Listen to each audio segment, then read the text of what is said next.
We are next joined by Rebecca Siegel, and she is here to talk about her incredible book, To Fly Among the Stars. So, Rebecca, welcome.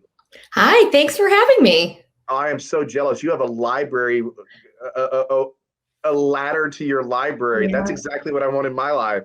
I like to pretend like I'm Belle and I just whoosh to grab different space books. Ah, that is phenomenal. Well, I will say this. I loved your book, To Fly Among the Stars. Thank It you. so brilliantly overturned all that I thought I knew of the US space program, Mercury 7, quest to reach outer space. So, can you tell us about your book? Sure. So thank you for saying that.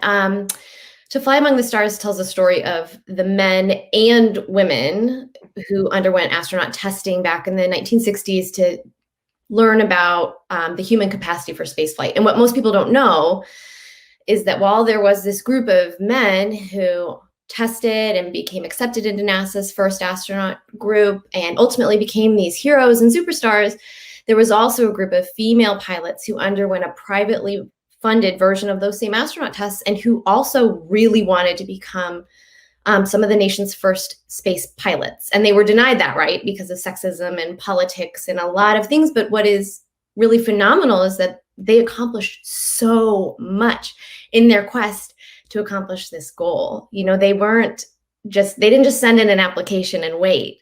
These were women who were flying all kinds of planes, doing all kinds of amazing things while they were trying to also climb on top of a Redstone rocket and Mhm. blast into outer space.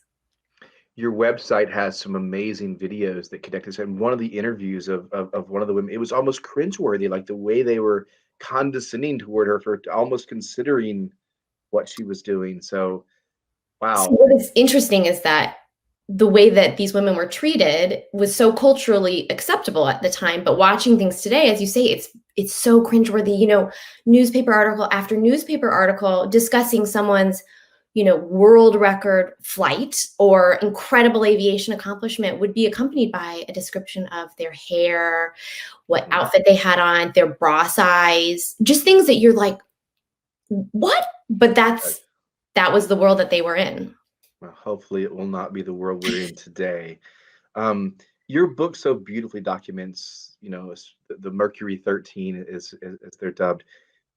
All of their stories are so inspiring. Was there one that really you love the most?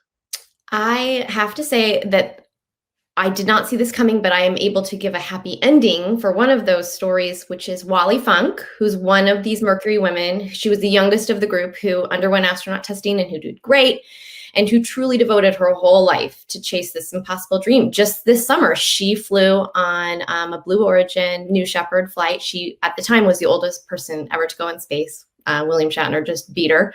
But 90. I I have to be honest, I didn't think that she was gonna get her dream, and it was the most wonderful thing to watch that happen for her. Yeah. So Rebecca, if we can pool enough money between us, would you go into space? Would you do No, one of those flights? no. I think there's a lot of barfing in space, Mm, and, I don't wanna do that. okay. Okay. I'm with you too. I think I'll stay here. I'll watch other people do it and clap for them. Um, what do you hope readers of your book can learn and apply to their lives today?